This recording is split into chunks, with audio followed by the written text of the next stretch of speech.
हाय, आपके साथ मैं हूँ Surabhi Sharma. India TV YouTube channel subscribe करिए, बेल आइकन दबाएं। बंगाल में इस वक्त मिनी लॉकडाउन जैसी स्थिति है। पूरी मशीनरी कल होने वाली मतगणना पर फोकस्ड है।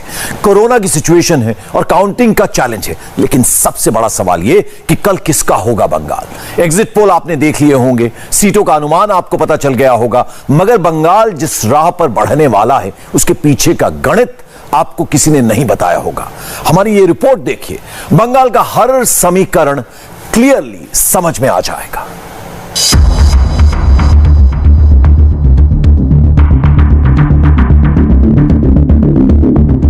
कल किसका होगा बंगाल? बंगाल का ओपिनियन पोल आपने देख लिया, बंगाल का एग्जिट पोल आपने देख लिया। अब बंगाल के एग्जैक्ट पोल की बारी है। बंगाल की जनता ने किसके नाम पर वोट दिया? ईवीएम खुलने वाले हैं। बंगाल में वोटों की गिनती बस कुछ ही समय बाद शुरू होने वाली है। बंगाल में काउंटिंग से पहले कैसी तैयारी है? इंडिया टीवी के कैमरे से बंगाल की ऑन द ग्राउंड रिपोर्ट आपको दिखाएंगे। लेकिन सबसे पहले बंगाल का सबसे इंपॉर्टेंट नंबर एक नजर देख लेते हैं। 294 सीटों वाली विधानसभा की 292 सीटों के लिए काउंटिंग होने वाली है। बंगाल का मैजिक नंबर 147 का है। मोदी या दीदी, जिसे भी 147 नंबर मिलेंगे वही डेमोक्रेसी का टेस्ट पास करेगा। India TV people's pulse exit poll का बिग नंबर आपकी टीवी स्क्रीन पर है। बीजेपी 173 से 192, टीएमसी 64 से 88 और लेफ्ट फ्रंट 7 से 12। फेज वाइज पोल के एग्जिट पोल हम आपको दिखा चुके हैं। आज रीजन वाइज, रिलीजन वाइज और कास्ट वाइज वोटों का पोलराइजेशन समझाएंगे। बंगाल का एग्जैक्ट पोल कैसा होने वाला है, इसे एक एक रीजन के हिसाब से समझेंगे तो बंगाल चुनाव और उसके नतीजे को समझना बहुत इजी हो जाएगा। बंगाल को राजनीतिक तौर पर 5 रीजन में डिवाइड किया जाता है। South Bengal 126 seat, Jangal Mahal 42 seat, central Bengal 49 seat, greater Malda 49 seat और नॉर्थ बंगाल 28 सीट। बंगाल के हर रीजन का इक्वेशन अलग है। हर रीजन में रिलीजन और कास्ट का पोलराइजेशन अलग है। बंगाल चुनाव को डिकोड करने की शुरुआत करते हैं साउथ बंगाल से, जो पिछले 10 साल से ममता बनर्जी की शक्ति का सबसे बड़ा गढ़ रहा है। 2016 में साउथ बंगाल से ही तृणमूल कांग्रेस के सबसे ज्यादा विधायक आए थे। 2021 में क्या होने वाला है? हुगली, हावड़ा, कोलकाता, उत्तर 24 परगना, दक्षिण 24 परगना और पूर्वी मिदनापुर जिलों में लोकसभा की 18 सीटें आती हैं और विधानसभा की 126 सीटें। जो साउथ बंगाल जीतेगा, कोलकाता पर उसी का दावा सबसे मजबूत होगा। बंगाल पर उसी पार्टी का राज होगा, उसी पार्टी का मुख्यमंत्री होगा। रिलीजन वाइज देखें तो साउथ बंगाल में हिंदू वोट 63% से लेकर 85% तक है और मुसलमान वोट 14% से लेकर 35% तक। रिलीजन वाइज और कास्ट वाइज वोटों का कंसंट्रेशन हर सीट पर एक जैसा नहीं है। हुगली में हिंदू वोट 22.9%, मुसलमान वोट 15.8% है। इसी हुगली में दलित वोट 24.4% और आदिवासी वोट 4.2% है। हावड़ा में हिंदू 72.9%, मुसलमान 26.2%, दलित 14.8% और आदिवासी सिर्फ 0.3% हैं। कोलकाता में हिंदू 76.5%, मुसलमान 20.6% हैं। कोलकाता में दलित 5.4% और आदिवासी वोट 0.2% है। उत्तर 24 परगना में हिंदू 73.5% है, मुसलमान 25.8% हैं, दलित 21.7% हैं, आदिवासी 2.6% हैं। दक्षिण 24 परगना में हिंदू 63.2% हैं, मुसलमान 35.6% हैं, दलित 30.2% हैं, आदिवासी 1.2% हैं। पूर्वी मिदनापुर में हिंदू 85.2% हैं, मुसलमान 14.6% हैं, दलित 14.6%, आदिवासी 0.5%। बंगाल का नाम लेते ही कई पॉलिटिकल पंडित ये मान लेते हैं कि मुसलमान वोटर टीएमसी के नाम पर ईवीएम का बटन दबाएगा और हिंदू, दलित, आदिवासी बीजेपी को वोट देगा। लेकिन बंगाल की पॉलिटिक्स इतनी सिंपल नहीं है। साउथ बंगाल में जाति और धर्म की गोलबंदी को बारीकी से समझिए। कोलकाता में बंगाली हिंदू, मुसलमान और हिंदी भाषी वोटर सबसे बड़े ग्रुप हैं। चुनाव के धर्म कांटे पर पॉश इलाके के अपर कास्ट बंगाली हिंदू अब भी तृणमूल के पाले में हैं। अपर कास्ट बंगाली हिंदुओं के साथ मुसलमान वोटर यहां तृणमूल को डोमिनेटिंग पोजीशन में लाते हैं। मगर पिछले 2 साल में बीजेपी ने यहां अपना ग्राउंड मजबूत किया है और हिंदी भाषी वोटर पूरी तरह बीजेपी का साथ दे रहे हैं। हावड़ा में 1/4 से ज्यादा मुसलमान वोटर हैं। मुसलमानों के अलावा बंगाली हिंदू और हिंदी भाषी वोटर प्रभावी है। लेकिन बंगाली हिंदू और हिंदी भाषी वोटर आमतौर पर एक साथ वोट नहीं करते। हुगली और पूर्वी मिदनापुर के बंगाली हिंदुओं में महिष्य, घोष और भद्र लोग की दूसरी जातियों की बहुलता है। दलितों में बागड़ी और घोटी जैसी नमो शूद्र जातियां बीजेपी के साथ हैं। संथाल और मुंडा आदिवासी भी बीजेपी के पाले में हैं। यहां मुसलमान करीब 15% हैं, लेकिन वो नतीजे बदल सकने की स्थिति में नहीं। महिष्य जैसी खेतीहर जातियों में बीजेपी की लोकप्रियता है, इसलिए यहां बीजेपी का पलड़ा भारी है और तृणमूल का पलड़ा हल्का है।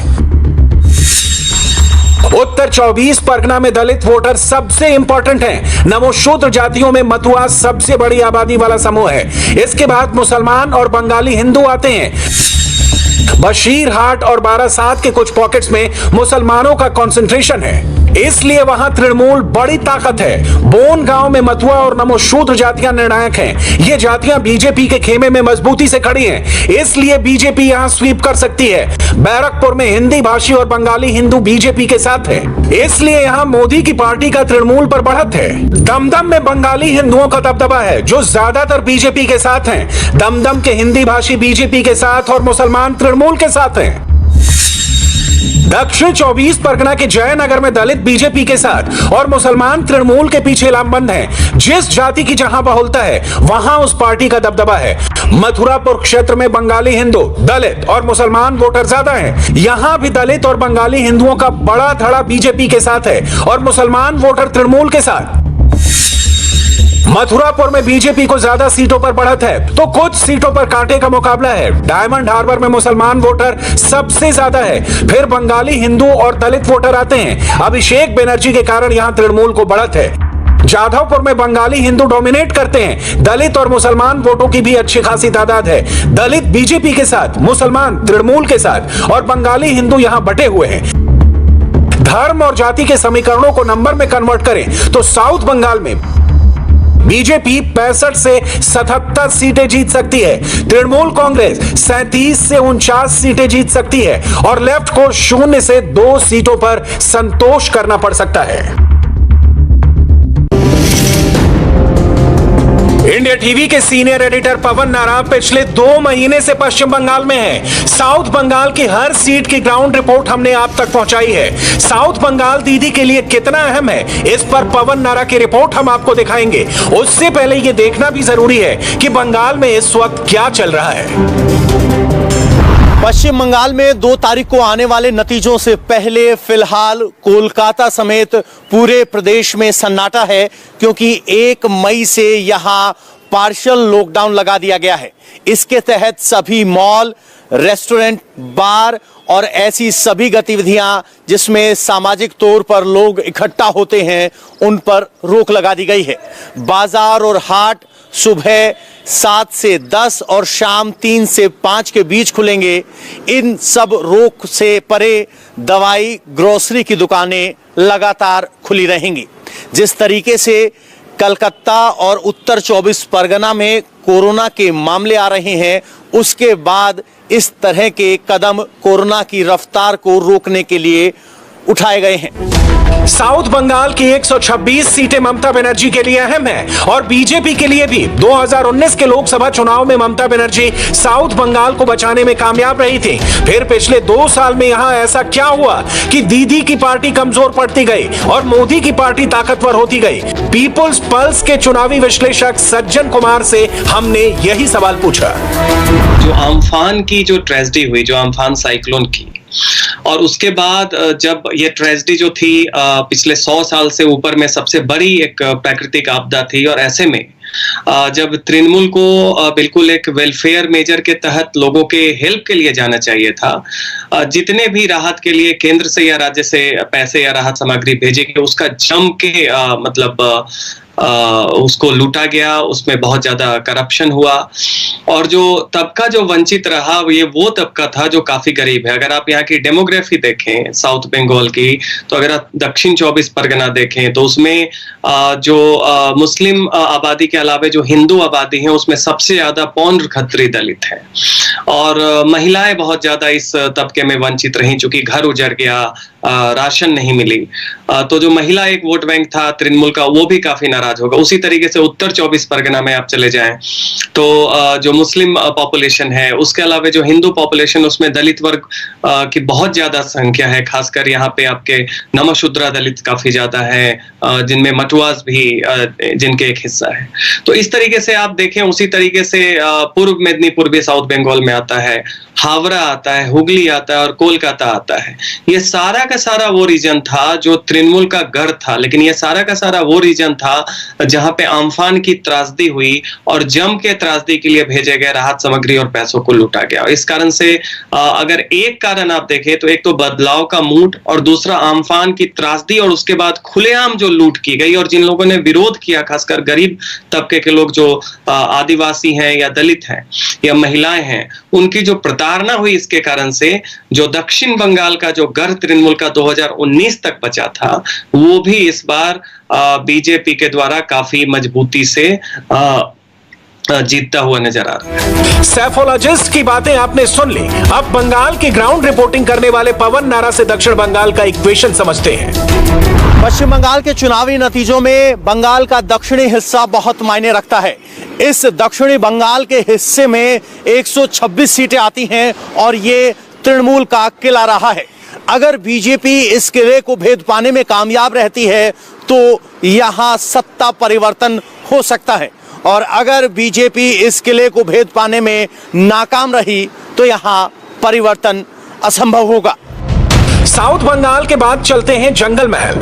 पुरुलिया, बांकुड़ा, झारग्राम और वेस्ट मिदनापुर में लोकसभा की 6 सीटें पड़ती हैं और विधानसभा की 42 सीटें। जंगल महल वही इलाका है जहां ममता बनर्जी ने सबसे ज्यादा ताकत लगाई। शुभेंदु अधिकारी फैक्टर का काउंटर करने के लिए ममता बनर्जी भवानीपुर की सेफ सीट को छोड़कर नंदीग्राम में चुनाव लड़ने आ गए। एग्जिट पोल के नतीजे पूरी तरह बीजेपी के पक्ष में जाते दिख रहे हैं। तो क्या जंगल महल ही तय करेगा कि 2 मई को दीदी गई? इस सवाल का जवाब जानने के लिए जंगल महल का पूरा इक्वेशन समझना होगा। पुरुलिया में हिंदू 81%, मुसलमान 7.8%, दलित 19.4% और आदिवासी 18.5% हैं। बांकुड़ा में हिंदू 84.3%, मुसलमान 8.1%, दलित 32.2% हैं और आदिवासी 10.3% हैं। झारग्राम और पश्चिमी मिदनापुर में हिंदू 85.5% हैं और मुसलमान 10.5% हैं। दलित वोटर 19.1% हैं और आदिवासी वोटर 14.9% हैं। जंगल महल में जाति और धर्म की गोलबंदी दीदी के फेवर में है या मोदी के? जंगल महल के धर्म कांटे को ग्राफिक्स के जरिए समझते हैं। पश्चिमी मिदनापुर में बंगाली हिंदू डोमिनेट करते हैं। नंबर 2 पर आदिवासी हैं। हिंदुओं में महतो, कुर्मी और दलित वोट अहम है। दलितों में बागड़ी और बौरी प्रमुख हैं। खड़गपुर में हिंदी भाषी और तेलुगु भाषी वोटर अहम है, तो कुछ पॉकेट्स में मुसलमानों का कंसंट्रेशन ज्यादा है। इनमें से बागड़ी, बौरी, दलित, आदिवासी और हिंदी भाषी वोटर पूरी तरह बीजेपी के पाले में है। महतो, कुर्मी बटे हुए हैं, लेकिन बड़ा हिस्सा बीजेपी के साथ है। तृणमूल के साथ बस मुसलमान वोटर हैं। झारग्राम और पुरुलिया में महतो, कुर्मी और संथाल आदिवासी बीजेपी के खेमे में एकजुट हो गए हैं। बौरी और बागड़ी दलित भी हिंदुत्व को अपना चुके हैं। झारग्राम और पुरुलिया दोनों जिलों में मुसलमान आबादी बहुत कम है, इसलिए तृणमूल का दावा कमजोर पड़ रहा है। बांकुड़ा और बिष्णुपुर में बौरी और बागड़ी दलित और संथाल आदिवासी वोटर बीजेपी के लिए कमिटेड है। हिंदू बंगालियों में से आधे से अधिक तृणमूल के खिलाफ है और आधे उसके साथ। जंगल महल में धर्म और जाति के समीकरणों को नंबर में कन्वर्ट करें तो बीजेपी 33 से 35 सीटें जीत सकती है और तृणमूल कांग्रेस 5 से 7 सीटें जीत सकती है। जंगल महल में लेफ्ट कांग्रेस गठबंधन का खाता भी खुलना मुश्किल है। जंगल महल का इलाका है जिसमें आप पुरुलिया ले ले, बांकुरा ले ले, झारग्राम ले ले, पश्चिम मेदिनीपुर ले ले, कमोबेश इनको लोग पॉपुलर टर्मिनोलॉजी में जंगल महल कहते हैं। यहाँ पे पहले से आप देख लें तो जो आदिवासी हैं और दलित समुदाय के लोग हैं वो काफी संख्या में है। दूसरा, ये वो एरिया है जो झारखंड और उड़ीसा के बॉर्डर पे है। तीसरा, यहाँ पे जो है वो टिपिकल जो बंगाल का एक सेंटिमेंट है वो तो है, लेकिन इसके साथ कुछ पड़ोसी राज्य जो है उनका भी प्रभाव रहता है। तो ऐसे में आप देखें कि यहाँ पे पहले से बीजेपी की बहुत ही जड़ जो थी वो मजबूत थी, 2019 में भी दिखा।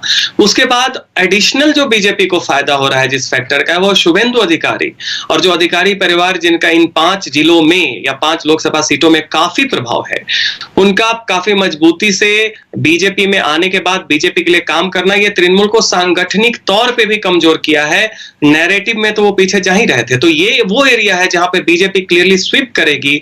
ये वो एरिया है जो पहले और दूसरे चरण में बीजेपी के कैंपेन को और चुनाव को एक मोमेंटम दिया है। तो निश्चित तौर पे आप कह सकते हैं कि हालांकि पूरे बंगाल में बदलाव की परिवर्तन है, कमोबेश कहीं कम कहीं ज्यादा, लेकिन इन एरियाज में जो जंगल महल का एरियाज है, बीजेपी का जो मोमेंटम है 19 से भी ज्यादा मजबूत दिखने की संभावना है। तो निश्चित तौर पे ये तय तो नहीं करेगा, लेकिन जो तय होगा उसकी शुरुआत जरूर करेगा।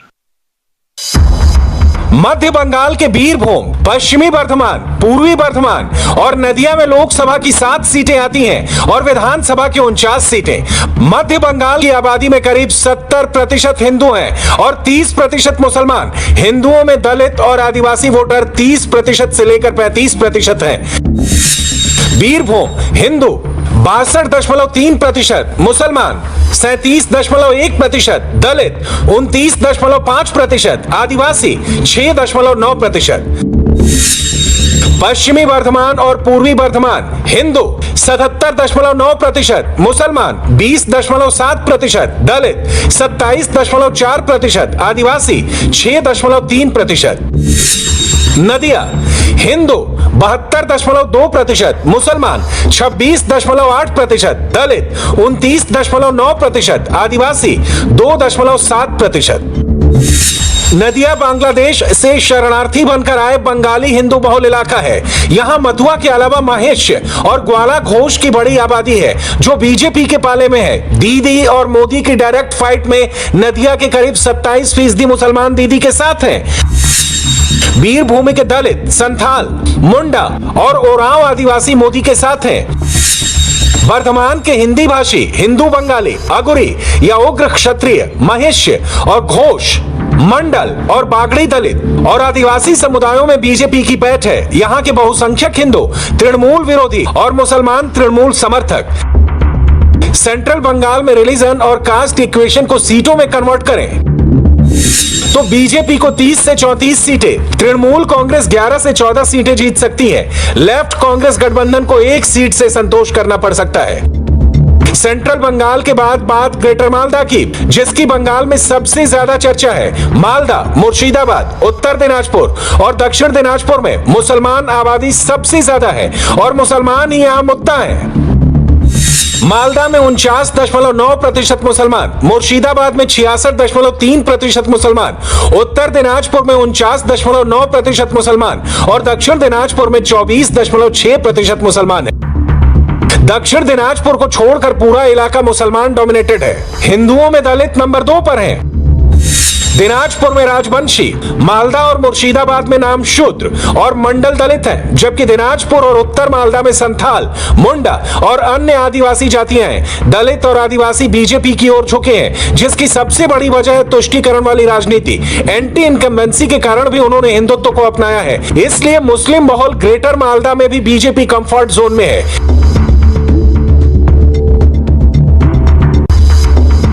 ग्रेटर मालदा में लेफ्ट कांग्रेस का गठबंधन भी मुकाबले में है। जिन सीटों पर तृणमूल और बीजेपी की सीधी लड़ाई है वहां मुसलमान वोटर तृणमूल के साथ हैं। मगर जहां 3 कोण की लड़ाई, वहां कई सीटों पर लेफ्ट प्लस कांग्रेस और आईएसएफ को भी मुसलमान वोट मिल रहे हैं।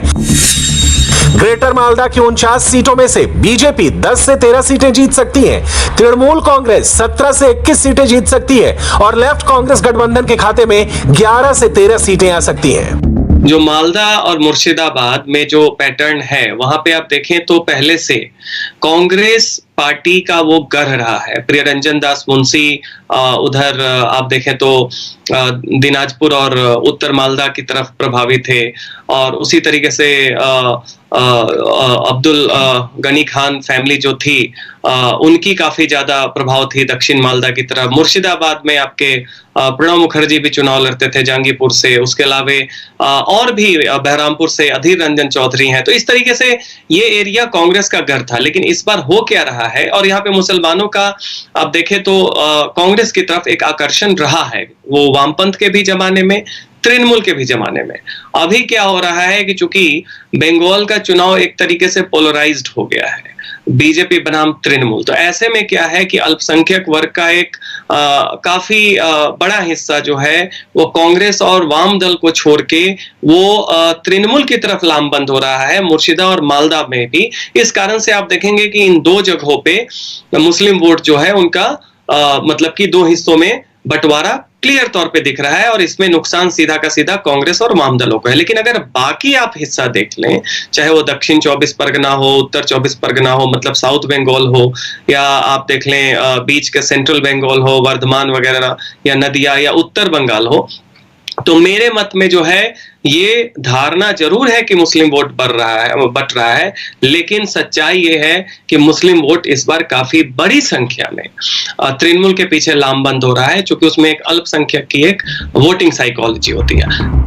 नॉर्थ बंगाल का दार्जिलिंग, कालिम्पोंग, जलपाईगुड़ी, अलीपुरद्वार और कूच बिहार दलित और आदिवासी पॉलिटिक्स के लिए बंगाल में सबसे अलग अहमियत रखता है। कूच बिहार में 50% दलित हैं, जलपाईगुड़ी और अलीपुरद्वार में दलित और आदिवासी मिलाकर 56.6% वोट शेयर बनाते हैं, तो दार्जिलिंग और कालिम्पोंग में 38.7% दलित और आदिवासी वोट है।